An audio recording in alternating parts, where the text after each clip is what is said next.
السلام عليك يا رسول الله السلام عليك حبيبي يا نبي الله السلام عليك يا رسول الله السلام عليك حبيبي يا نبي بسم الله الرحمن الرحيم والصلاة والسلام على أشرف المرسلين سيدنا محمد وعلى آله وصحبه أجمعين. Salam alaikum wa rahmatullahi wa barakatuh.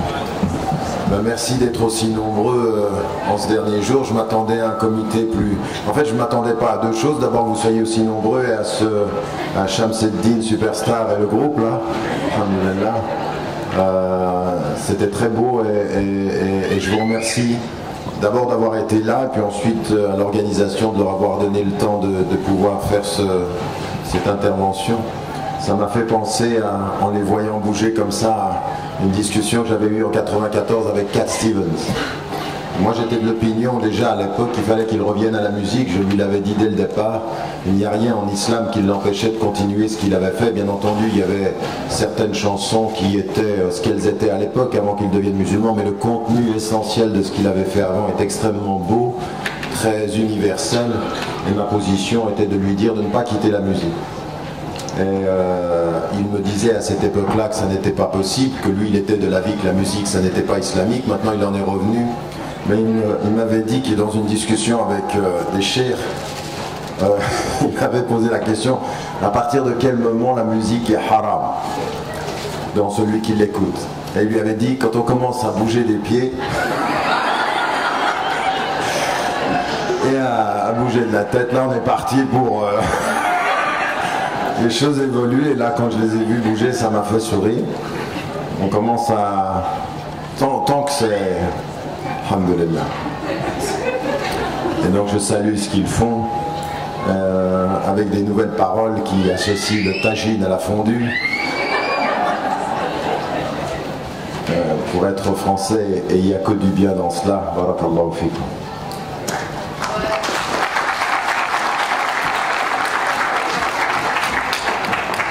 Ça fait aussi partie d'un des sujets dont je vais traiter tout à l'heure dans l'éthique appliquée, qui est celui de l'art, qui est celui de la créativité, de l'imaginaire.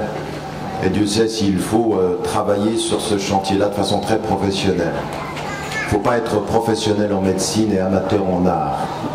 L'art, l'expression, l'imaginaire font partie de ce qui nous constitue, ça fait partie de notre bien-être. Et il faut... Bon déjà si vous voulez entrer en compétition avec Hollywood, il faudra déjà qu'on arrête de faire le bricolage que l'on fait nous.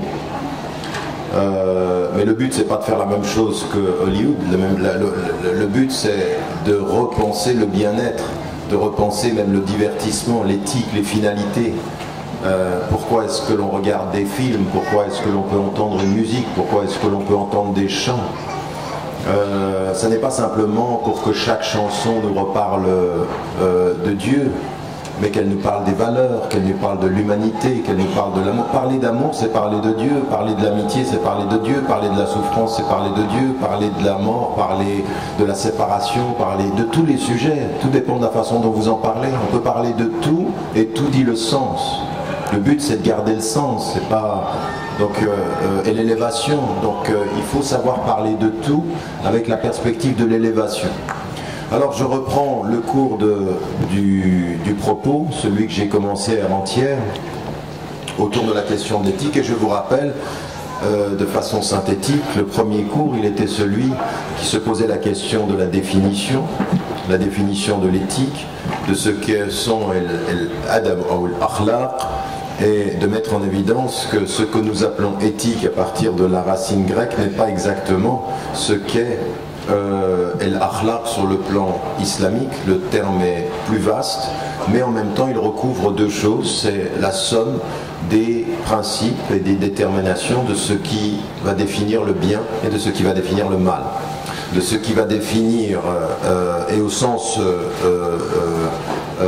islamique, ça peut être le Hassan el-Qabih, ça peut être le Ma'rouf el-Munkar. Vous avez toute une série dans le texte, j'ai mis un glossaire de, je crois, 350 mots arabes traduits en français selon aussi les différents domaines. Parce que je pense, comme je vous l'ai dit, que c'est important de comprendre ceci. Et là, dans la traduction du bien et du mal, vous avez plusieurs termes, concepts arabes qui s'y rapportent. Une fois que nous avons dit ça, nous avons étudié la terminologie, puis ensuite les sources. Et les sources, comme je vous l'ai dit, le Coran et la tradition du prophète, et puis en même temps toute la question de la raison, de la rationalité, mais en même temps du cœur. Et en parlant de ceci, le deuxième cours était lié aux différentes sciences qui traitent de cette question-là. Les différentes sciences qui traitent de cette question-là, sur lesquelles je me suis fixé, d'ailleurs dans le livre comme spécifiquement dans l'intervention d'hier. La première est bien entendu le fiqh, qui, dans sa réflexion sur l'éthique, s'est posé la question des moyens, c'est-à-dire comment faire le lien entre la norme morale et le légal. Puisque on sait aujourd'hui, on le sait depuis longtemps, toute norme légale ne comporte pas forcément et immédiatement son sens moral. Et tout ce qui est moral n'est pas forcément traduit dans le légal.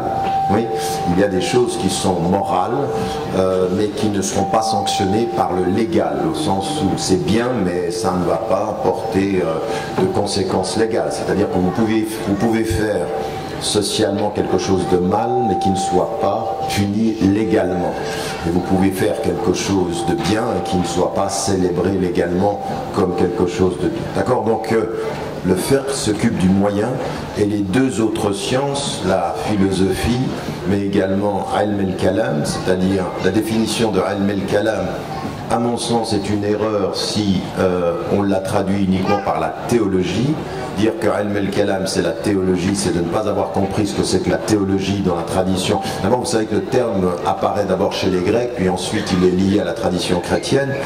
Mais la théologie, qui est le discours sur Dieu, ne couvre pas ce que les mutakallimun vont faire. Ils vont parler de Dieu, certes, mais d'abord ils s'occupent de la conception de l'homme, ils s'occupent de la conception du bien et du mal, ils s'occupent des sources, et donc ils sont autant philosophes que théologiens. Donc ilm al-kalam, c'est la théologie et la philosophie associée, la philosophie et la théologie associées, et eux vont s'intéresser d'abord aux sources, c'est-à-dire d'où proviennent nos catégorisations du bien et du mal. C'est ce dont on a parlé hier, en mettant en évidence qu'il faut, de ce point de vue-là, développer une réflexion sur le rapport entre el-aql, c'est-à-dire dans l'ordre de ce que nous avons, et naql, c'est-à-dire les textes, ou al-aql, c'est-à-dire la rationalité.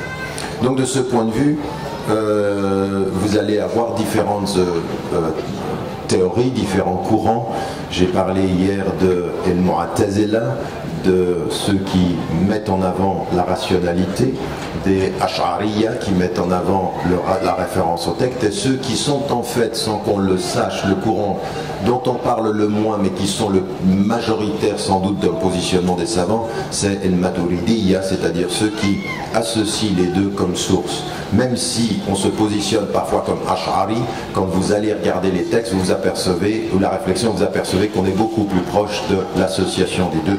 Le meilleur exemple, je vous l'ai dit hier, était Abu Hamid el-Ghazali. Donc, eux, ils s'occupent des sources, et puis ensuite, vous allez avoir ceux qui s'occupent des finalités de la question éthique, et les finalités de la question éthique, c'est effectivement aussi ce qui va être posé par el-Mutasawwifun, c'est-à-dire les soufis, la tradition soufie, qui pose la question de savoir finalement les finalités de notre relation à Dieu. C'est l'ihsan, c'est tazkiyat an-nafs, et donc ça va être l'association entre la moralité et son application, et suluk, avec cette idée qu'au bout du compte, nous devons, tout le but de notre vie, c'est de se rapprocher de Dieu par la discipline donnant la liberté nous permettant d'atteindre l'amour de Dieu et son rapprochement. Et ce que je vous avais dit également, c'est que el-ahwal mawahib, c'est-à-dire ce que sont les états les plus élevés sont des dons de Dieu, mais el c'est-à-dire ces étapes que nous on fait comme un effort. Ce que l'on fait pour s'approcher de Dieu, ce sont des efforts, et ce que Dieu fait pour nous approcher de lui au moment où nous nous élevons, ce sont des dons, ce sont des cadeaux, au sens où c'est Dieu qui, voyant nos efforts, à un moment donné de nos efforts qui nous rapprochent, il se rapproche de nous et il nous approche de lui. Ça, vous trouvez ça dans toutes les traditions mystiques, mais de façon différente. Et là, vous avez donc des sciences qui vont s'occuper des sources, s'occuper des moyens et s'occuper des finalités.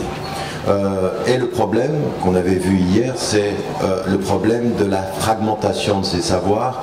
C'est qu'à un moment donné, aujourd'hui, quand on étudie ce que font les fuqaha, ils parlent tous de morale et d'éthique, mais on s'aperçoit que souvent, la réflexion sur le droit perd l'association au sens, à la finalité éthique. On devient parfois des techniciens du droit en ayant oublié l'autre dimension. Et donc c'est pas faux d'entendre les soufis qui disent parfois aux fuqaha, vous perdez le sens, vous perdez le ruh, vous perdez l'amour, vous perdez le sens. Mais c'est vrai aussi que c'est pas faux d'entendre des fuqaha qui disent à certains des tasawwuf, vous êtes tellement aujourd'hui dans la dimension de l'amour que vous en perdez la règle, que vous en perdez la discipline. Et ce n'est pas faux non plus, dans les deux sens, de dire à ceux qui sont des philosophes et qui se posent des questions, c'est que vous êtes tellement obsédés par la question des sources que finalement, vous ne vous posez pas la question de l'application. La philosophie, c'est pas un exercice intellectuel.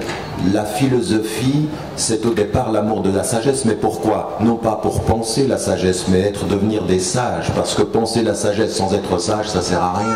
Donc quand la philosophie perd son... Et donc là, on a des sciences qui se sont tellement spécialisées que chacune de son côté est un apport, mais chacune de son côté détermine des manques. Et que le seul élément qui nous permettrait aujourd'hui de revisiter ceci, c'est de revisiter toutes ces sciences par les finalités, c'est-à-dire à quoi doit-on essayer de parvenir. Est-ce que je vous disais hier, vous voulez unir les musulmans, ne prenez pas le Coran en disant c'est la chose qui nous unit.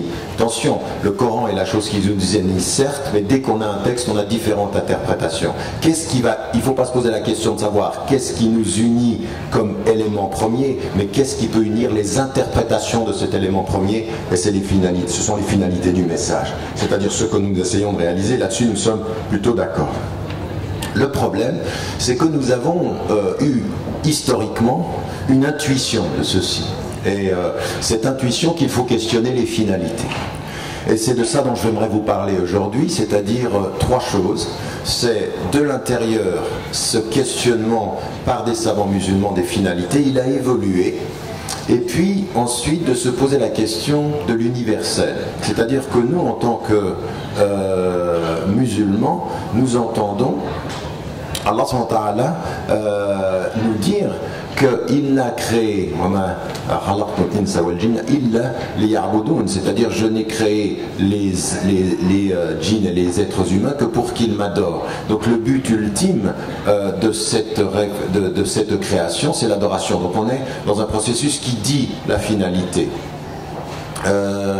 Donc cette réalité que nous, en tant que croyants, on considère comme étant l'ultime sens de la création, l'adoration, va falloir se poser la question ici de qu'est-ce qui est universel? Qu'est-ce que nous partageons à partir de notre parcours? Parce qu'il ne s'agit pas de s'asseoir ici et de dire, comme l'islam est la dernière des révélations, et que le prophète, il est le dernier des prophètes, donc ce avec quoi il vient, c'est universel, vous êtes d'accord, vous n'êtes pas d'accord, c'est comme ça.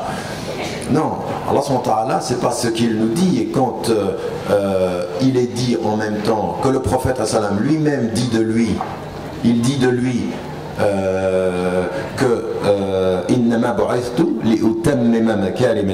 j'ai été envoyé pour parachever les bons comportements. Il est en train de dire avant moi il y avait des choses, donc je ne suis pas celui qui apporte l'universel, je suis celui qui le confirme. Je confirme, je complète. Oui. Donc cette idée-là, elle est particulièrement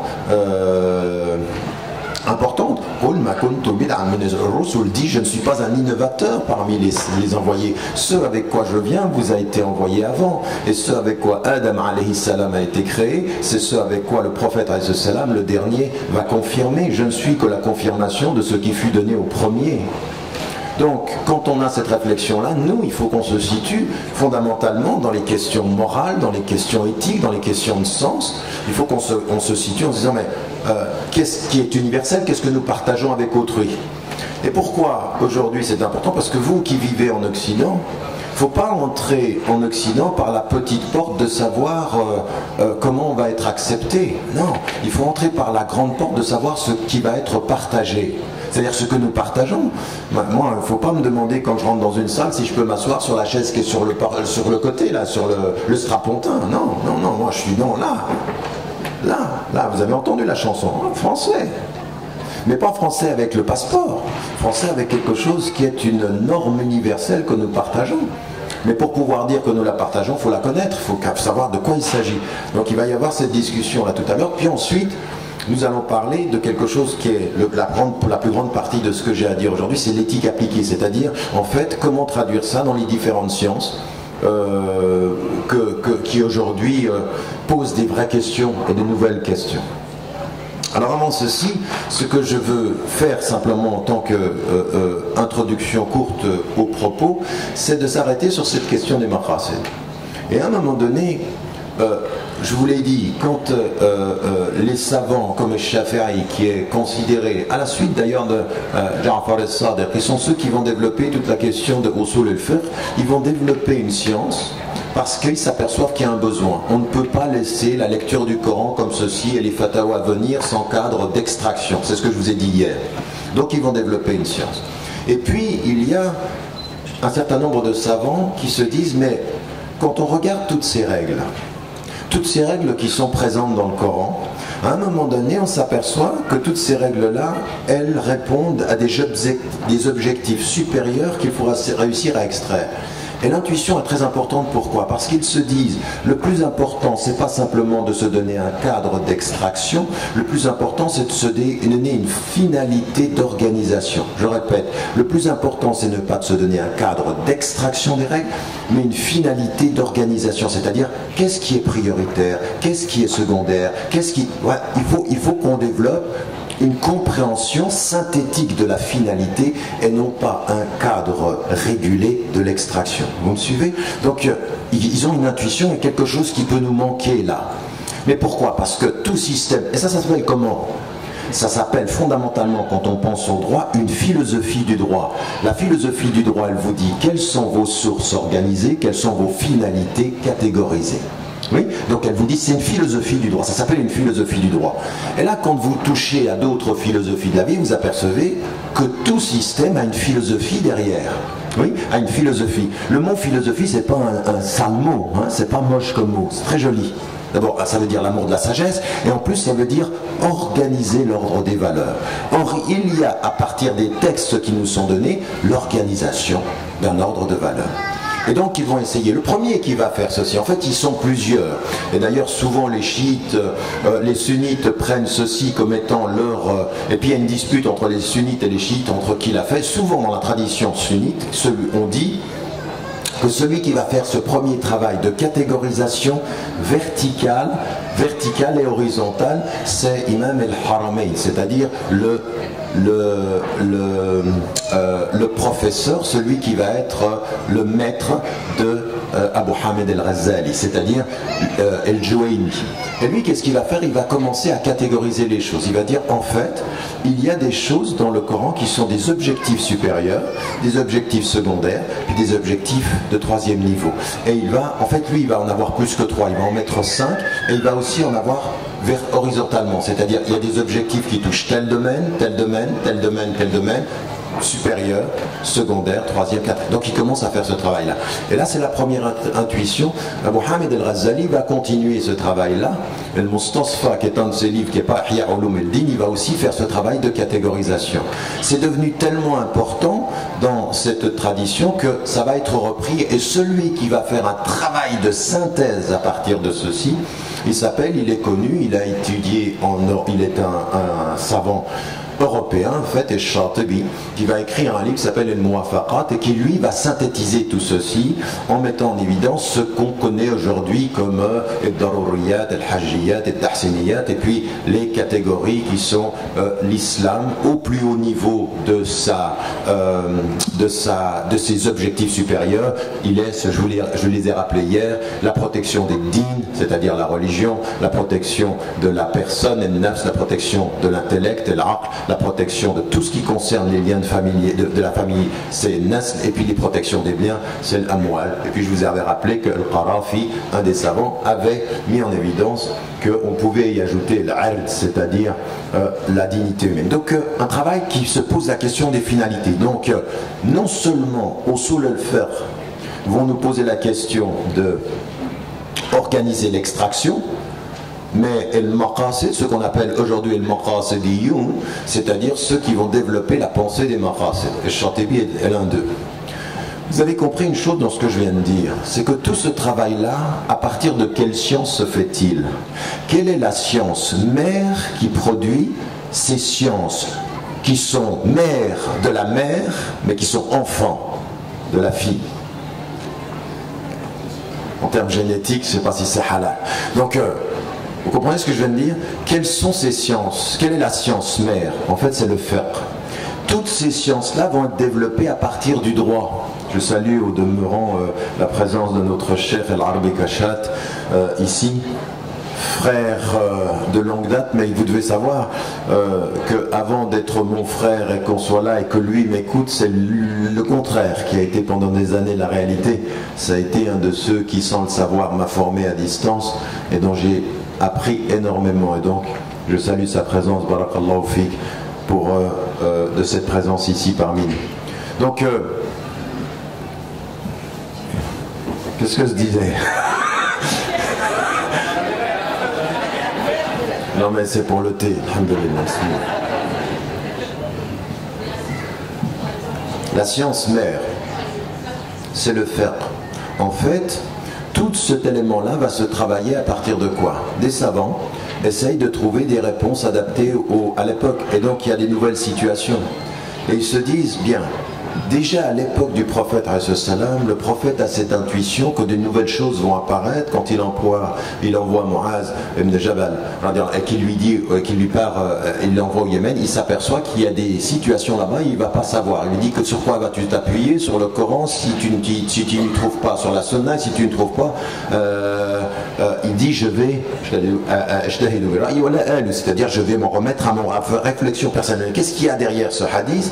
Il y a l'idée que de nouvelles circonstances vont devoir être abordées, tu vas devoir réfléchir de façon nouvelle. Mais sur quoi? Qu'est-ce qu'il lui dit? Il lui dit clairement sur comment réguler le comportement humain. C'est donc une question qui est liée au droit et à la jurisprudence d'abord. Et donc c'est sur cette base-là qu'on va développer une réflexion sur les sources et une réflexion sur les finalités. Et tout ceci est légitime, donc des savants produisent des nouvelles sciences. Le problème, c'est que à partir d'un certain moment, ces sciences-là vont se couper des deux autres réflexions qui sont importantes. C'est-à-dire la question philosophique de quelles sont les sources qui vont développer les finalités. Parce que si la raison est les sources du droit, à un moment donné, la raison doit pouvoir développer aussi les finalités du droit, sans que forcément ça nous vienne du texte, il faut qu'on travaille. Vous comprenez ce que je suis en train de dire? Si on se coupe de ceci, eh bien on ne fait qu'une production de finalités légales, non pas des finalités existentielles. Et ça c'est tellement important qu'en même temps il faut aujourd'hui se poser la question de est-ce que toute la notion des maqasid est les maqasid de la légalité ou les maqasid de la charia, au sens non pas de la charia qui est la loi, mais charia qui est la voie, c'est-à-dire comment on revient à Dieu. Et celui qui a cette intuition-là, étonnamment, celui dont je vous ai parlé hier, c'est Ibn Taymiyyah, qui répond à Abu Hamid al-Ghazali et qui dit, attention, parmi les objectifs de l'islam, il y a toute la dimension intérieure. Et le travail qu'a fait notre professeur en Malaisie, Kamali, qui a fait tout ce travail, qui a ouvert le champ de la réflexion sur les maqasid, il met en évidence une chose importante, c'est que, étonnamment, contrairement à tout ce que disent les salafis qui ont réduit Ibn Taymiyyah à leur mauvaise lecture, lui, qui est un mystique dans sa formation, il dit non. Parmi les maqasid de la charia, il y a tazkiyat al-nafs. C'est pas légal ça, c'est profond, c'est l'essence. Et là on retrouve ce que je vous disais hier, c'est-à-dire le lien avec la tradition mystique. C'est qu'en fait, on ne peut pas réduire les objectifs de l'islam aux objectifs de la loi. Il faut insérer les objectifs de la loi aux objectifs supérieurs de la charia comme voie. Je ne sais pas si vous comprenez ce que je suis en train de dire, parce que ça c'est capital. C'est-à-dire que la science mère a certes produit des finalités, mais il faut aussi qu'on se pose la question des finalités à partir d'une vision beaucoup plus ample de ce que l'islam attend de l'être humain, sur le plan intime, sur le plan intellectuel, sur le plan scientifique. Pourquoi je dis ça ? Parce que si on continue aujourd'hui à ne penser les finalités de l'islam que sur le plan légal, sur le plan scientifique, nous sommes perdus. Perdus. On ne règle pas la question du savoir par la question de la loi. On règle la question des savoirs par l'éthique du savoir, c'est-à-dire le sens de la connaissance, pas par la loi. Ou alors on devient des censeurs et on revient à l'époque de l'Église catholique romaine qui par décret décidait « vous ne cherchez pas ». Ce qui a bouleversé les philosophes en Occident, c'est-à-dire qu'à un moment donné, ce qui a été le scandale de la pensée, c'est ce qu'on dit que Galilée a dit et qu'il n'a pas dit, mais le fait qu'on pense qu'il l'ait dit du sens de ce qu'il a pu penser. C'est qu'à un moment donné, on lui demande de retirer son idée sur le fait que c'est la Terre qui tourne. Et vous savez ce qu'il dit après le procès, quand on lui demande de retirer cette hérésie, il dit « et pourtant elle tourne ». Ça veut dire « votre foi dogmatique n'aura pas raison de la science ». Et nous, c'est tellement important pour nous que nous sommes persuadés en principe au départ que rien de ce qui est scientifique n'ébranlera la foi de ceux qui croient. Parce que plus de science, c'est mieux dans la foi. Vous voyez qu'on est dans une question fondamentale ici. C'est-à-dire qu'à un moment donné, la question des finalités, elle va se poser à partir du légal, ce qui est normal, vous comprenez bien, on est dans une séquence historique où le légal a pris tellement d'importance pour préserver la religion qu'on a pensé les choses à partir du légal. Mais que, quand vous pensez les choses à partir du légal, vous en arrivez à une situation qui est en fait intellectuellement, ça s'appellerait une illusion d'optique. Et moi, je me suis rendu compte dans les 20 ans de ma formation. Je m'asseyais avec des chouïours pour lesquels jusqu'à aujourd'hui j'ai le plus grand des respects. Et je me suis aperçu qu'on atteignait des limites. Pourquoi ? En fait, vous voyez, avant-hier j'ai fait une conférence. On est quel jour aujourd'hui ? Lundi. Oui, avant-hier donc. J'ai fait une conférence en laissant entendre que la présence de l'islam et des musulmans sont une bénédiction et devrait être une bénédiction pour la France. Mais je vais vous dire une chose. Je pense que notre présence à la périphérie du monde musulman et du centre, notre présence en Occident, notre présence en Asie, est une formidable bénédiction pour le réveil intellectuel de l'islam et des musulmans dans l'islam. Et moi, c'est mon expérience ici qui m'a amené à des choses particulièrement importantes. C'est-à-dire qu'à un moment donné, j'ai été formé par des savants en Égypte. Je passais des heures, moi c'était des heures de cours individuels pour avoir l'ijaza. Le professeur est extrêmement discipliné, c'était très dur et ça demandait une discipline intellectuelle, étape après étape. Et j'avais des savants, ils me parlaient de l'islah, ils me parlaient du tajdid, ils me parlaient de l'ijtihad, ils me parlaient de tous ces concepts-là. Et je me suis aperçu que vraiment ils étaient intellectuellement très éveillés. très en mouvement. C'est-à-dire que j'ai pas eu de savants qui me répétaient. Non, mes savants de formation, ils étaient éveillés, ils posaient des vraies questions, ils avançaient. Et essentiellement, puisque le départ de ma formation, c'était le fiqh, le droit et la jurisprudence. Ils avançaient. Mais à un moment donné, l'intuition de leur... Écoutez bien où est l'illusion d'optique. Je voyais bien qu'ils avançaient. Je voyais bien qu'on avançait, qu'il y avait de nouvelles réponses. Mais en même temps, toujours à partir du droit. Et après, vous vous asseyez, puis vous réfléchissez à la nature du droit. La nature du droit dans la jurisprudence, la nature du fiqh dans l'évolution du fiqh, c'est toujours d'avancer, mais en retard des événements. C'est-à-dire, le monde évolue et le droit suit. Donc oui, on avance. On avance. On avance vraiment, et ils avancent avec des choses extraordinaires. Dans tout ce que je suis en train de dire, moi quand je lisais, il y a 9 volumes qui ont été publiés par l'association des médecins, des associations islamiques des médecins au Koweït. Quand vous lisez ça, c'est extraordinaire. Ils avancent. Ils donnent des réponses sur l'euthanasie, sur la procréation assistée, surtout, ils avancent. Mais ils avancent comment? Ils avancent en retard de la science. C'est-à-dire, la science questionne. C'est normal, en droit, on fait que ça. Mais une philosophie du droit, elle ne dit pas comment le droit doit avancer après les événements, elle dit quelles sont les finalités du droit pour accueillir les événements. Donc en d'autres termes, si vous n'êtes que dans le droit, vous êtes dans la réforme, oui, mais de l'adaptation au monde tel qu'il va. Donc c'est bien, vous avez des réponses pour le monde comme il va, mais est-ce que vous avez questionné les finalités du savoir? Est-ce que vous avez questionné les finalités? À un moment donné, quand vous êtes en économie, vous essayez d'avoir une économie halal, mais l'économie dominante, elle vous tient, et donc vous suivez le halal dans le haram. Mais ça va pas. On avance. Mais où on va où? Comprenez ce que je suis en train de dire? Intellectuellement, on est dans le progrès, on avance. Des gens qui ont un dynamisme intellectuel incroyable. Mais qu'est-ce qu'on fait? On est en train de suivre le monde comme il va. Aucune force de proposition. On peut faire de l'art comme il est. Donc on divertit halal. Mais est-ce qu'on questionne le sens de l'art? Le sens du divertissement? Est-ce qu'on a une philosophie de l'art? Est-ce qu'on a des finalités supérieures?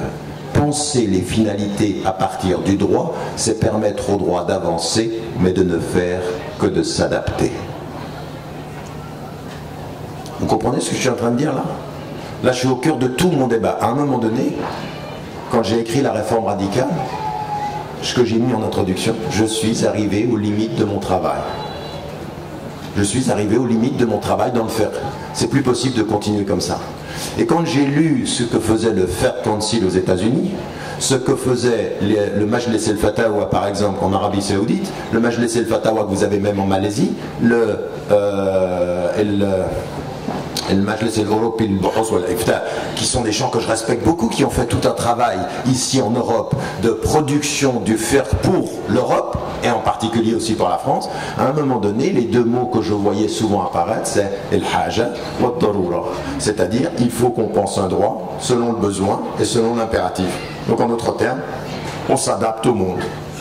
On ne développe pas une pensée de proposition de transformation du monde. Mais moi, si je reviens à l'islam au départ, l'une des grandes finalités, qu'est-ce que c'est? Change-toi, change le monde.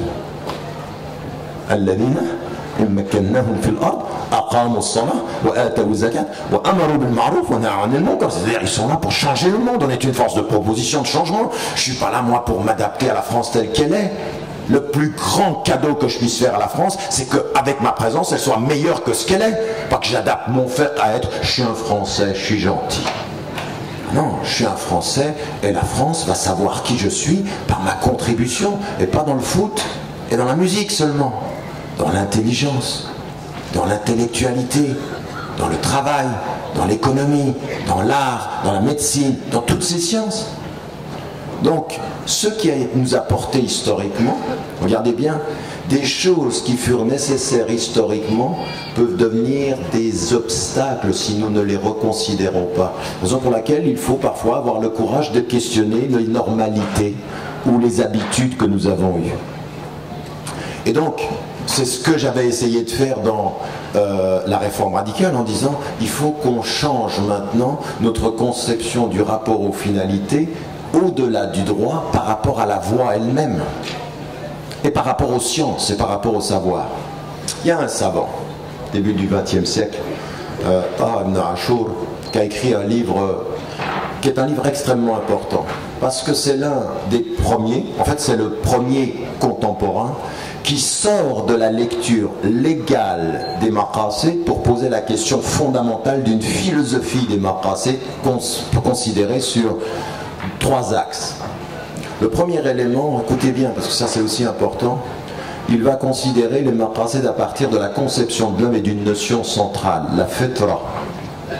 La fitra. C'est-à-dire, en fait, il faut que nous parlions de la conception de l'homme.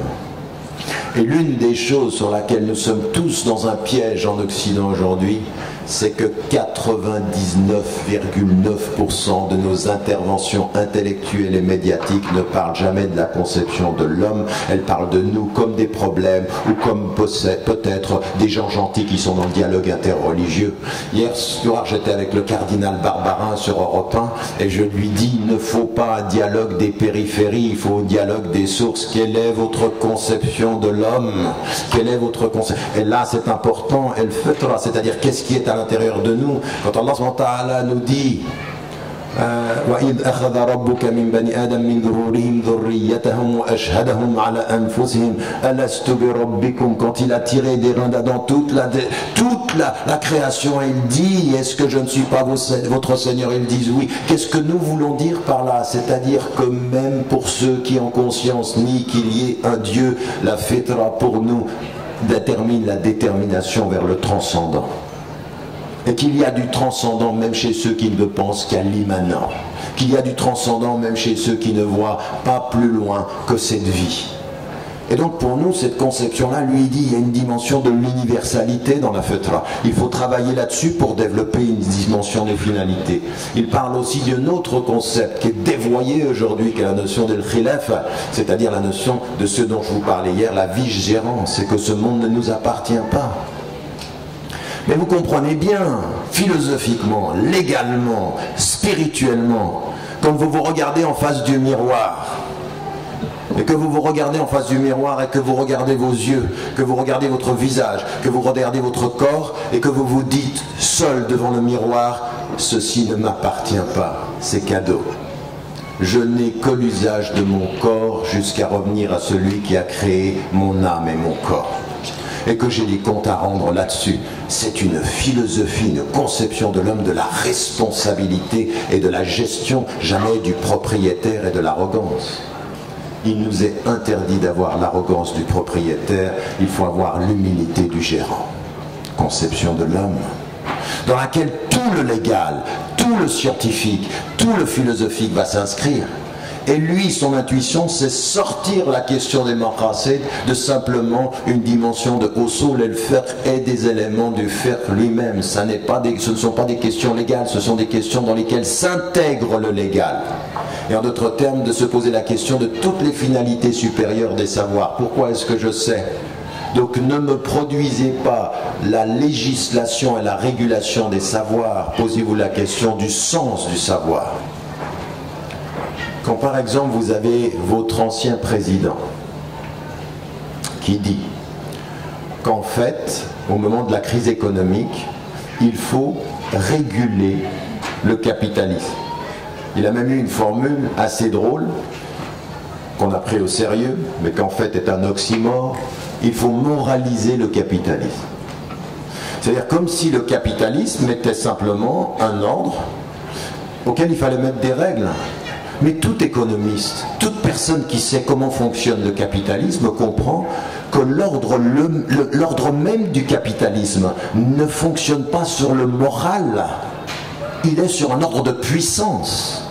La liberté des marchés n'est une liberté que pour les puissants, jamais pour tous. Donc moraliser, c'est juste éviter les crises, mais pas rendre juste le système. Alors vous pouvez vous dire, il faut qu'on pense quelque chose d'autre. Alors certains vont entrer avec l'islamisation des moyens de la régulation du système. Oui, on va faire des transactions halal dans un système haram. Mais on ne peut pas faire. Haja, darura. Donc on y va. Vous comprenez la mentalité, les problématiques. Parce qu'on ne questionne pas. J'ai même entendu dans le séminaire que nous avons organisé avec le Centre sur la législation islamique et l'éthique, des savants pour lesquels j'ai un énorme respect, qui sont sur les muhaddithoun contemporains, quelqu'un pour lequel j'ai un profond respect, même dans sa trajectoire intellectuelle, dans sa maîtrise des sciences islamiques, et puis qui dit « l'islam, ra'su maliyya muqayyada ». Ra'su mali muqayyad, ça veut dire, c'est en fait un capitalisme régulé. Bienvenue dans le sarkozysme. C'est ça que ça veut dire. Ça veut dire que, oui, c'est vrai, il a raison sur un élément. C'est que nous ne sommes pas contre la propriété privée, nous sommes pour le libre marché, mais attention!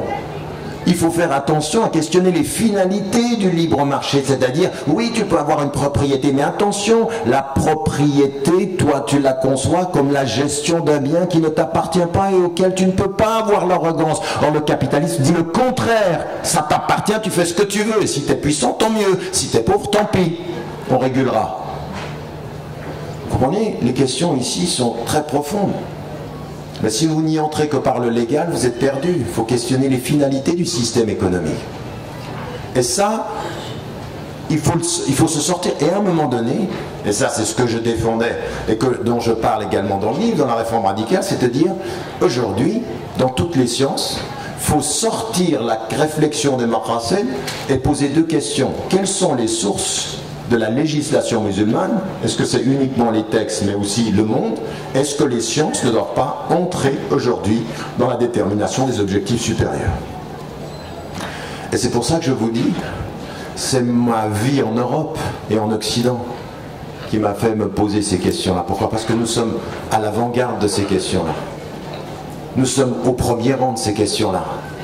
Et que quand vous êtes dans une situation de dominer économiquement ou culturellement, vous êtes par la force des choses dans une résistance. Et cette résistance, elle va passer par le légal, par la norme. Et que si vous êtes à l'avant-garde de la pensée qui veut reposer, alors là vous devenez des agents. Il se peut que ceux qui ont considéré que l'exil des musulmans, perçu comme exil au départ, l'immigration des musulmans en terre où ils n'étaient pas majoritaires va permettre en terre et en situation de minorité intellectuelle pas citoyenne la résurgence des vraies questions, seulement si on s'y engage. Pas si on tombe dans le piège de vouloir être accepté, mais si on se pose la question de à quel moment sommes-nous une force de proposition sur les vraies finalités. Donc, ce que je veux dire par là, c'est qu'on a des sciences qui se sont élevées et que toute cette question des finalités, il ne suffit pas que vous ayez compris ce que j'ai dit hier en disant c'est par les finalités qu'on unit les différentes sciences. C'est les finalités, mais la façon dont on les pose est très très importante. Ce n'est pas la finalité légale, c'est la finalité du savoir lui-même.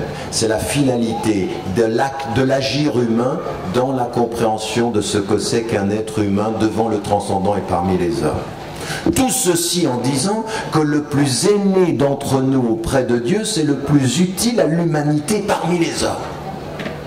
Donc voyez bien, cette dimension, elle est très très importante. C'est pas je dis Dieu et je deviens dogmatique, non, je dis Dieu et je sers même les athées sans Dieu, même l'humanité qui le nie. Je suis un serviteur de Dieu au-delà de ce que les hommes décident. Donc je sers les hommes. Et c'est là où je trouve son amour. Donc là, c'est une amplitude intellectuelle, non, dans l'ordre, une amplitude spirituelle, une orientation intellectuelle, un dispositif nouveau de cette question démocratie. Il ne faut pas lier la question démocratie au fiqh seulement, ou au soul el fiqh seulement, il faut la ramener au degré supérieur de notre rapport au texte sur notre conception de la charia elle-même.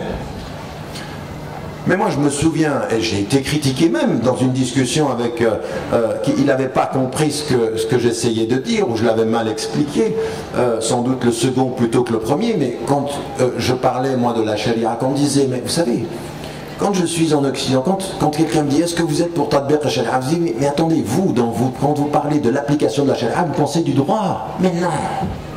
L'application de la charia, c'est pas le droit et simplement la pratique légalisée du rituel, non. C'est l'application des principes supérieurs. Donc à partir du... J'ai oublié ce que j'avais dit. Je pensais qu'il venait me donner des halawiyat à moi.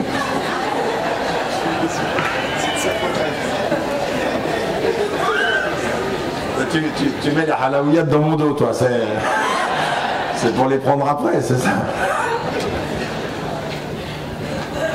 Non, non, non, je plaisante, je ne vais pas manger là, moi.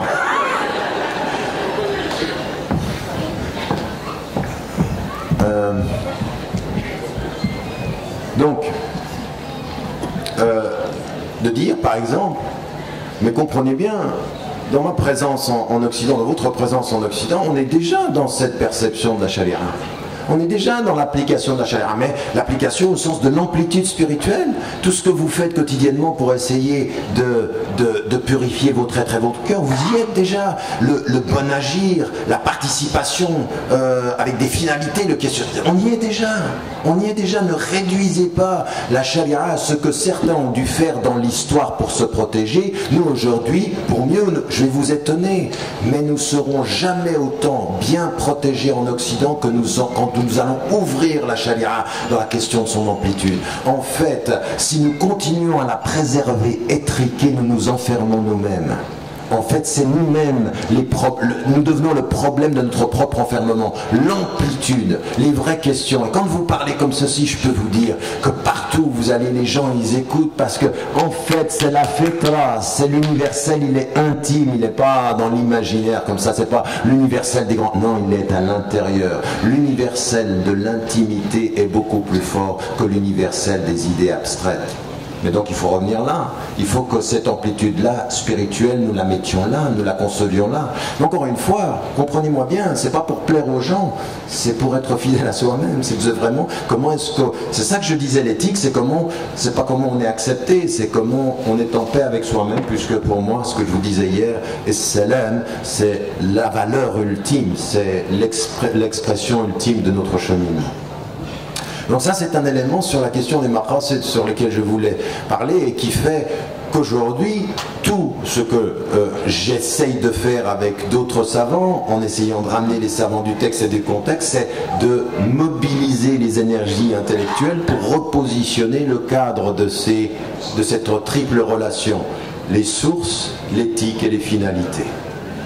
Oui, mais pas à partir d'une science, mais en commençant à travailler au-delà des différentes sciences pour trouver le point d'accord. Et le point d'accord, ce seront les finalités, le moyen, ce sera le questionnement éthique et la réflexion sur les sources, texte et rationalité. Et comprenez bien ça aussi, je veux dire, c'est pas texte et rationalité, c'est pas les Mu'tazila. Je veux dire, il y a 10 volumes, dont un en particulier est extraordinairement intéressant sur la question de la compréhension du cœur de Ibn Taymiyyah sur la relation entre le naql et l'aql, c'est-à-dire entre le texte et la rationalité. C'est pas, je veux dire, quand, vous savez, il faut être puissant intellectuellement pour dire aux musulmans, arrêtez d'être influencés par la logique grecque. C'est ce que fait Ibn Taymiyyah, il sait de quoi il parle. Il sait de quoi il parle. C'est-à-dire qu'il est à un moment donné, attention, nous sommes dans une espèce de... Et vous savez ce que dit Ibn Taymiyyah au XIVe siècle, c'est une chose tout à fait intéressante. Au-delà de tout ce qu'on peut penser et dire, il y a un homme qui va se convertir à l'islam. Dans son projet, au départ, il est marxiste, puis chrétien, puis il vient à l'islam, qui a été diabolisé en France pour le texte qu'il a écrit sur Israël et sur la question du négationnisme, Roger Garaudy. Donc on ne va pas parler de ceci parce que moi il m'a parlé de son livre avant qu'il l'écrive, il savait que ça allait faire un scandale et je lui ai dit que ça n'était pas du tout une bonne idée d'écrire ce livre-là. Je savais ce qu'il en était, je ne trouvais pas que c'était juste de faire une comptabilité des morts. Moi à partir d'un certain moment, s'il y a un juif qui a été tué uniquement parce qu'il était juif, c'est un scandale historique et il faut... Je ne fais pas de comptabilité, je ne vais pas essayer de savoir si on a menti sur l'histoire, parce que l'histoire, il n'y a que du mensonge. Oui, il n'y a que du mensonge. Même nous, par rapport à notre propre histoire, on ne sait même pas être complètement honnête. Même nous, nous idéalisons l'histoire, le début. Mais attendez, le début de l'islam, après la mort du prophète, c'est une histoire de feu et de sang. De feu et de sang, assassinat, meurtre. Non, il faut quand même qu'on soit clair. Donc à partir d'un certain moment, il n'y a que Dieu qui soit au-dessus de l'histoire. Dans l'histoire, il n'y a que des hommes avec leurs erreurs et il faut être honnête. Donc je ne pense pas que ce soit cette combat. Je préfère par contre pouvoir parler de ceux qui à Paris, à la mosquée de Paris, ces gens tout à fait courageux qui ont fait des attestations de conversion pour sauver des juifs alors qu'ils étaient exterminés. Moi je suis de ce côté-là de l'histoire, je ne peux pas commencer à comptabiliser. Mais le deuxième élément qui est important, c'est que lui il écrit un livre qui s'appelle Biographie du XXe siècle. il parle de sa propre vie. Et à un moment donné, il a l'intuition, lui, dans son parcours à lui, il ne connaît pas Ibn Taymiyyah, il n'a pas lu, mais il a l'intuition, lui, d'une chose qui dit la logique grecque, la question de l'être a été l'un des éléments et l'un des facteurs qui a le plus influencé la pensée occidentale et qui l'a empêché de comprendre le rapport à la vérité. Eh oui, ça vient même de l'intérieur, lui avec son parcours philosophique, et il dit quelque chose au XXe siècle que Ibn Taymiyyah considère comme essentiel dès le Moyen-Âge, au savoir le XIVe siècle. Donc vous voyez, on est ici dans des réflexions qui sont fondamentales sur le plan philosophique. Et ce que je veux mettre ici en évidence, c'est qu'il faut sortir de ceci et poser les vraies questions. Maintenant, le deuxième élément sur lequel j'aimerais insister, donc c'est qu'à partir de cette réflexion-là, on s'aperçoit que notre réflexion sur les maqasid, sur les cinq et tout ceci, elle doit être beaucoup plus développée.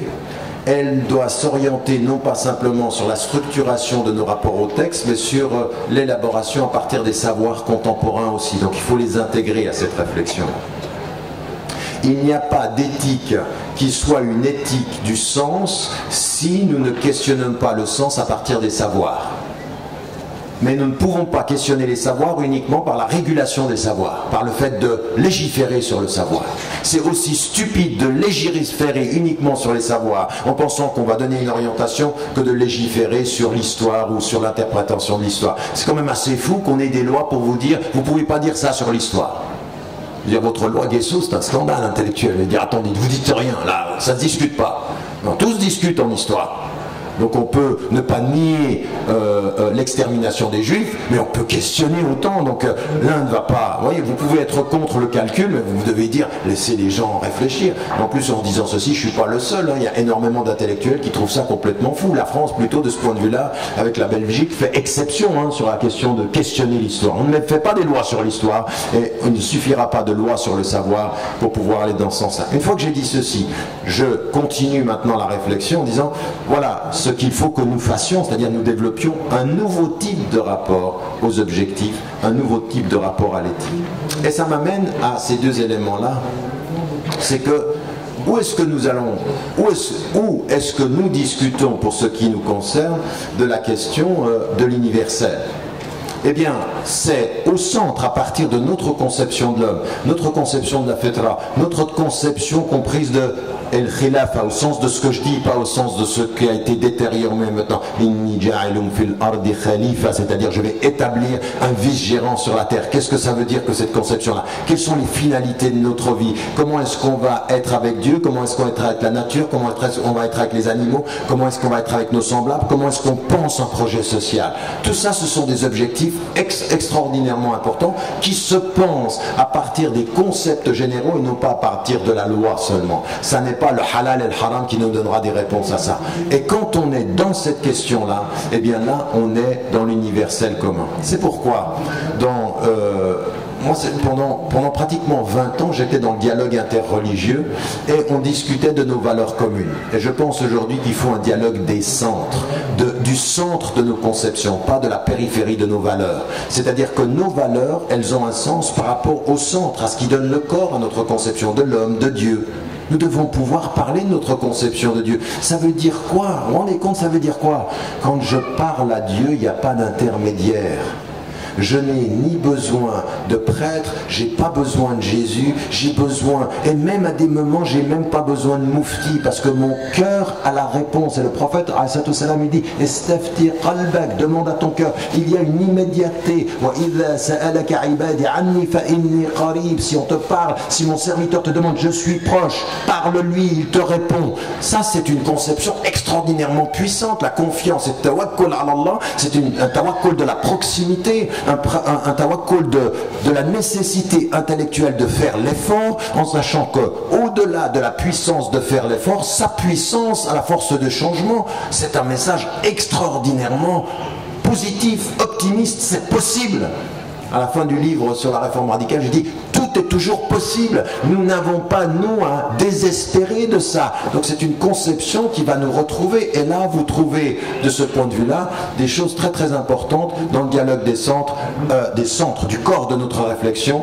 Et c'est ça que nous devons développer aujourd'hui. Au cœur de nos sociétés occidentales, nous devons développer un nouveau type de réflexion commune, un nouveau type de transversalité avec les juifs, les chrétiens, les bouddhistes, les hindous, et avec des athées qui ont ces questions. J'ai vu chez des athées des réflexions sur les finalités beaucoup plus profondes que ce que je vois chez certains musulmans qui sont totalement obnubilés par le halal haram mais qui ne voient pas l'objectif, qui ne voient pas où on va. Et vous avez des gens qui ont de ce point ou alors même le rapport au pouvoir. La réalité, c'est qu'il faut qu'on soit clair. Les occidentaux ou les musulmans contemporains ont un vrai problème avec le pouvoir. C'est pour ça qu'on en parle peu, mais on a un vrai problème. Soit on a peur, soit on le détourne, soit on a un problème. On a un problème même avec l'autorité religieuse, au bout du compte. Qu'est-ce qui fait que vous écoutez quelqu'un? On avait dans notre conférence internationale récemment en Belgique, on avait quelqu'un qui s'est converti à l'islam, qui est professeur à Georgetown University, puis qui a fait une étude sur qu'est-ce qui donne autorité à un savant par rapport à la communauté musulmane.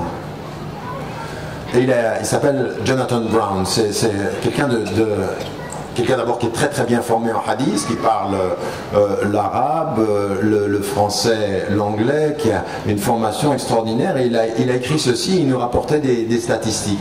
À un moment donné, ce qui est absolument fou, c'est qu'en fait, l'immense majorité, pratiquement 3/4 des musulmans, suivent un savant quand le savant dit ce que eux pensaient avoir entendu être juste. Donc en fait, c'est pas le savant qui vient vous donner une parole de vérité que vous dites attendez là, c'est là. Ah non, ah ben là oui, bien, bien. C'est ce que je pensais d'ailleurs.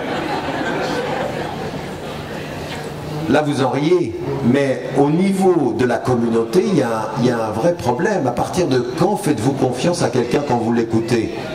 Par la structuration de son argumentaire ou par l'adhésion de votre perception? C'est pour ça que certains, quand ils voient, ils nous disent les musulmans d'aujourd'hui, leur problème, c'est qu'ils sont à la recherche d'un leader charismatique. Et ce que j'ai toujours répété, le problème du leader charismatique, c'est qu'il est charismatique. Parce que c'est son charisme qui fait qu'on le suit, pas forcément la déconstruction de ce qu'il dit. Et ça se passe là maintenant dans cette salle. À des moments donnés, il y en a certains d'entre vous qui sont plus en accord avec ce que je dis parce qu'ils m'aiment bien, pas forcément parce qu'ils ont pas compris ce que je dis. Ah oui. Non mais c'est vrai ça. À des moments donnés, votre cœur parle avant votre intelligence. Or d'un point de vue islamique, d'un point de vue intellectuel, c'est l'intelligence qui comprend qui doit orienter le cœur. Même si on dit, et l'on sait en islam, qu'à un moment donné, il y a un sens spirituel au fait que vous aimiez quelqu'un. Puisque les anges en parlent. Bon, ça devient compliqué là. Mais vous comprenez ce que je suis en train de dire? C'est-à-dire qu'à un moment donné, cette question de l'autorité et du pouvoir, il faut au moins chacun d'entre vous, personnellement, se dire mais qu'est-ce qui fait que je pense que c'est juste? Qu'est-ce qui fait que j'adhère à ça? Parce que certains même, ils viennent vers moi et me disent tu sais, tu as mis des mots sur ce que je vivais. Attention, mettre des mots sur ce que tu vis, c'est pas avoir dit des mots de vérité, c'est juste avoir échangé une expérience. Et l'expérience, c'est pas une expérience de vérité, c'est une expérience. On peut mettre des mots sur ce que quelqu'un vit, ça ne veut pas dire qu'on est dans un processus de vérité. Donc là, on est aussi dans quelque chose qu'il faut déterminer dans le fond. D'accord? Donc ici, on est sur cette dimension de l'universel, qui est comment est-ce que nous allons en parler. Et ça, c'est le deuxième problème que je voulais relever au moment où j'arrête ce séminaire, c'est que nous avons un vrai problème en amont de compréhension et en aval de traduction, de comment est-ce qu'on dit les choses, de comment est-ce qu'on les constitue et les comprend. C'est-à-dire le discours, le discours islamique doit se refonder à partir de des sources, à partir de ce que je viens de dire, tout ce que je viens de déconstruire et d'expliquer, mais en même temps, on ne parle pas simplement à partir des sources, on parle à des interlocuteurs à partir de là où ils sont. Parle-moi de toi, non pas simplement de là où tu es, mais de là où je peux t'entendre, de là où je peux comprendre. Si tu me dis à moi que ton discours est universel et que tu me mets dans la singularité, il n'y a rien d'universel dans ce que tu me dis, si ce n'est le dogmatisme de me l'imposer. Mais si quand tu me parles, ton universel invite en moi mon intimité, mon intelligence à comprendre ce que tu dis de là où je suis moi, et non pas où tu t'imposerais à moi là où tu es toi, alors là, il y a quelque chose de nouveau. Et c'est pour ça que le discours musulman doit comprendre cette dimension de la diversité. De la diversité, il y a une bénédiction de la diversité, donc nous devons apprendre à parler de nous aux gens là où ils sont, non pas où ils aimeraient qu'ils soient pour nous. Et donc ça veut dire qu'il faut qu'on comprenne notre environnement, il faut qu'on comprenne les différentes conceptions de l'humanité, conceptions de l'humanisme. Un musulman qui parle à un athée et qui ne se fait pas comprendre de l'athée, ça n'est pas la faute de l'athée. Un musulman, un discours musulman en Occident qui ne se fait pas comprendre en Occident, ça n'est pas la faute de nos concitoyens, c'est de la nôtre. C'est de la nôtre. Nous sommes responsables d'être audibles. Audible. Et quand Ali karramallahu wajha il dit parlez aux gens à la mesure de l'intelligence, leur intelligence c'est pas est-ce que tu es bête ou intelligent, c'est ton... Oui, parce qu'il y en a qui le comprennent, alors lui il comprend rien, on va rien lui dire. Non, la culture, la psychologie, le contexte, l'environnement, c'est de ça dont il s'agit. Il faut parler aux gens à ce niveau-là. Et à un moment donné, regardez, rester au centre de soi et savoir se décentrer pour autrui en ayant un seul discours. Islamiquement, c'est une fatwa. C'est une fatwa. Vous avez l'interdiction d'avoir un double discours. À partir de ce que je viens de dire sur ce discours-là, on en arrive au dernier élément, c'est l'éthique appliquée. Et dans ce qui avait été l'intuition du livre que j'avais écrit sur la réforme radicale et puis de ce dernier-là, c'était de lire dans l'éthique appliquée, si on veut sortir du droit, il faut intégrer les sciences.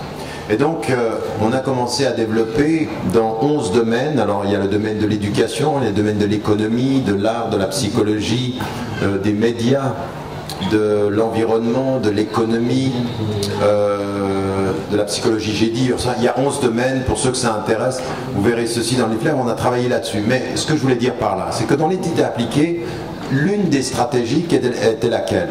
Amener des savants du texte, ulama el-nusus, et ulama el-waqi', c'est-à-dire des savants du contexte. Et j'ai fait exprès de les appeler ulama parce qu'il y a dans les mots des acceptions de pouvoir. Quand en arabe vous dit alim et khabir, c'est pas pareil. Là c'est un spécialiste et là c'est un savant. Et quand vous revenez au Coran, ceux qui craignent Dieu parmi ces créatures, ce sont les savants. C'est pas lié aux ulama el-nusus, c'est tous les savants, c'est ceux qui portent le savoir. Et d'ailleurs, en l'occurrence, le premier savoir qui est autour de ce verset-là est lié à la compréhension de la nature. Donc c'est déjà un autre type de savoir. Et donc c'était d'amener des ulama des deux et de les mettre ensemble. Et on s'est aperçu d'une chose vraiment qui a été une révélation aussi.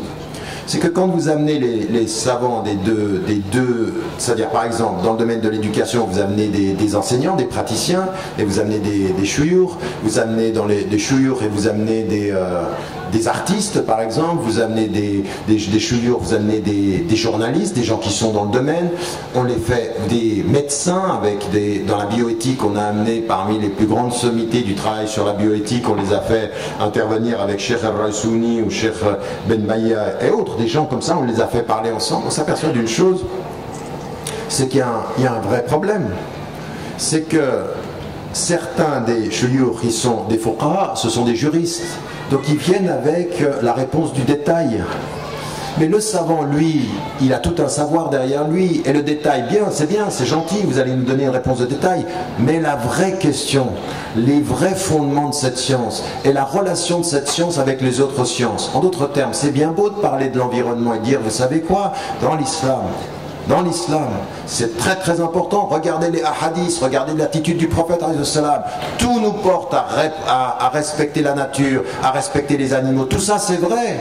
Mais à un moment donné, si votre seule réponse à l'environnement c'est de dire aux musulmans respectez les animaux, respectez, et vous ne comprenez pas que vous êtes dans un monde qui est devenu complexe, que les sciences interagissent, qu'il n'y a pas d'environnement sans question sur l'économie, que si vous ne faites dans l'économie que islamiser les moyens, vous ne comprenez pas que c'est les finalités de l'économie qui seront, elles, les réponses à respecter la nature. Si vous ne questionnez pas les finalités de l'économie, vous ne respecterez pas la nature, car l'économie c'est faire plus d'argent dans la régulation de moins de crise pour les hommes, mais pas de respect de la nature. D'ailleurs, les plus grandes économies mondiales ne signent pas les traités qui sont liés. Donc on le sait ceci. Donc il faut complexifier le rapport aux sciences, pas arriver avec la petite fatwa qui dit halal haram. Il faut une vision des finalités.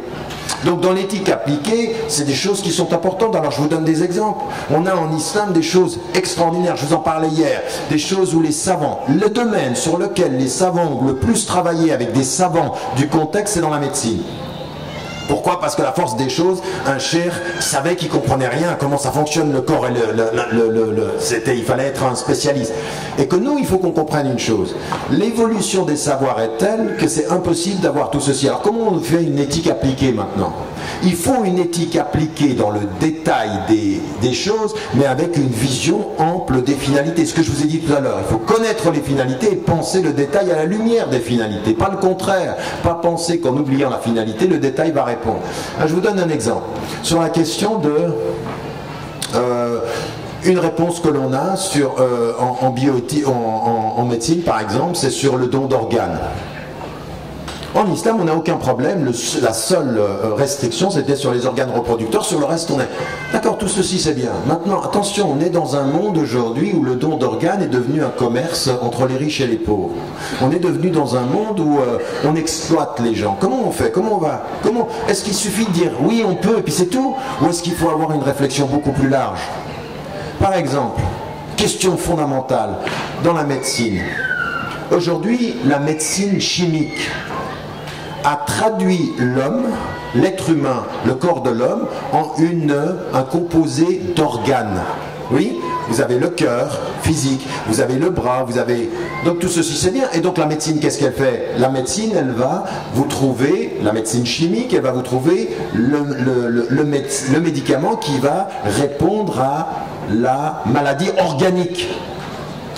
Mais à un moment donné, la vraie question, elle est celle-ci. Qu'est-ce que c'est d'un point de vue humain, humaniste, islamique, le fait d'être en bonne santé?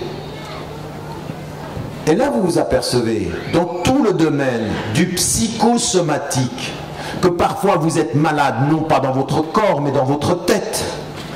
Qu'à un moment donné, tout ce qui va concerner le traitement de l'organique et qui ne tiendrait pas en compte la personne humaine au sens de qu'est-ce que c'est que la santé, pourrait être en fait l'acceptation d'un monde qui produit la maladie et qui légitime la production pharmaceutique.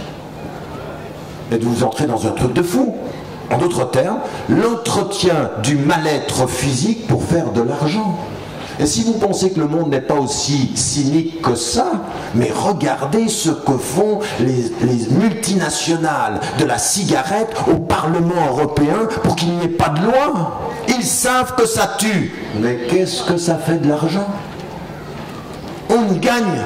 Donc ne votez pas. Et puis, attention, c'est une valeur essentielle de notre démocratie. Il en va de la liberté de l'homme de fumer ou pas.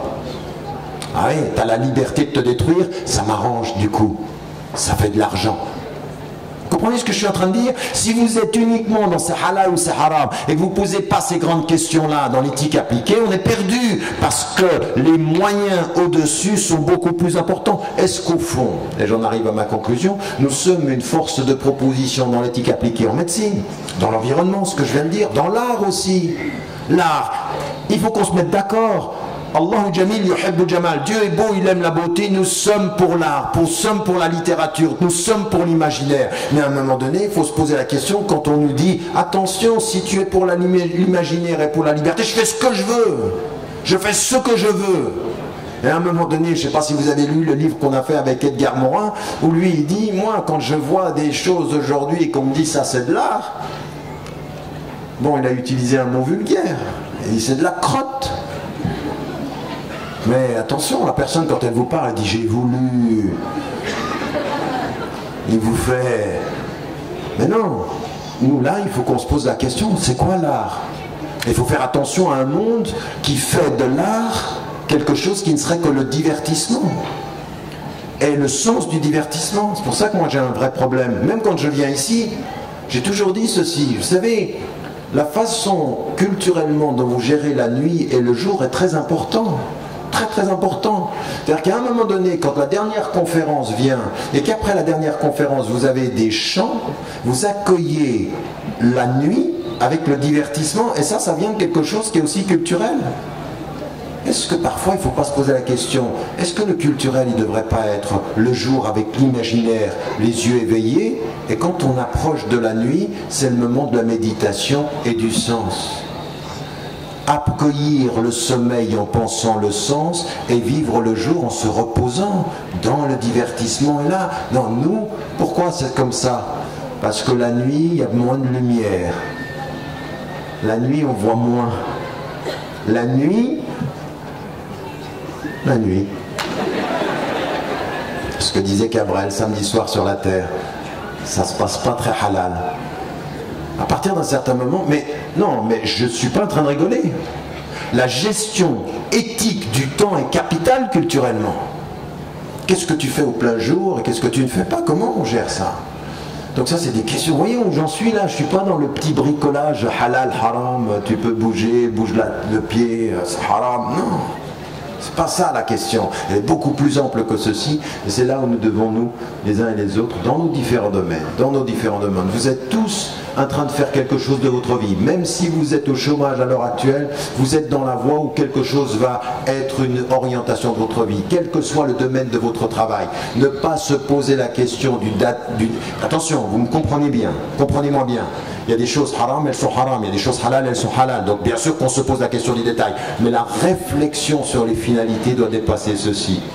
Quand vous chantez, quand vous dessinez, quand vous écrivez, quand vous étudiez, quand vous êtes médecin, quand vous êtes psychologue, quand vous êtes environnementaliste, quel que soit votre domaine d'action, quand vous êtes politique, l'un des grands problèmes que l'on a, attention, moi j'ai toujours dit et je l'ai écrit il y a plus de 25 ans, il n'y a pas de problème en islam entre séparer les autorités, entre l'autorité qui vient des hommes et l'autorité qui vient de Dieu. Nous l'avons avec le prophète alayhi salam. Jamais il n'a pris une décision en son nom qu'il disait être au nom d'Allah subhanahu wa ta'ala. Dans les stratégies de guerre, jamais il a fait ça. Sur l'agriculture, il n'a pas fait ça, il faisait même le contraire. Il laissait un champ. Mais attention, jamais il n'a confondu l'ordre de Dieu avec sa décision. Mais toutes ses décisions étaient éthiques. Toutes ces décisions avaient à voir avec le bien et le mal. Donc le problème c'est de ne pas faire de la séparation, le divorce entre l'éthique et le politique. Nous avons besoin d'éthique en politique. Et c'est là aussi vous devriez réconcilier ce pays avec une sorte d'élégance politique. Attention, une parole de vérité, un engagement de service.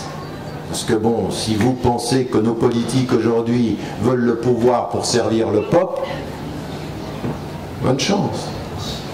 C'est pas ce qui est en train de se passer, c'est une obsession du pouvoir. Mais vous voyez bien que pour se débarrasser ou de prendre des distances par rapport au pouvoir, il faut sacrément travailler son spirituel. Vraiment, le sens du service, c'est quelque chose qui est un véritable... C'est un djihad en-nafs. C'est un djihad en-nafs. Parce que le pouvoir corrompt, c'est vrai. L'argent corrompt, c'est vrai. Tout ça, ça corrompt. Et corrompt, ça veut dire quoi? Ça veut dire, tu t'en approches sans t'en rendre compte et tu changes sans en avoir conscience. Et je termine par, vous connaissez l'allégorie de la grenouille? Vous ne connaissez pas? La grenouille, si vous avez une marmite qui est en ébullition, quand elle vient et qu'elle essaye de sauter dans la marmite, elle saute, elle repart. Mais si l'eau, elle est tiède, elle est bien, elle rentre, puis elle reste, et l'eau chauffe, et à un moment donné, elle ne sait plus sortir. Elle est entrée dans le bien-être, elle a fini dans la perdition. Tout ça, c'est aussi des réflexions qui sont des réflexions éthiques pour nous. Wallahu a'lam wa a'la wa ahkam. J'aimerais vraiment, parce que je suis impressionné en ce lundi matin par le monde qui est là. Donc merci de votre présence et de votre fidélité. عليك يا رسول الله السلام عليك حبيبي يا نبي الله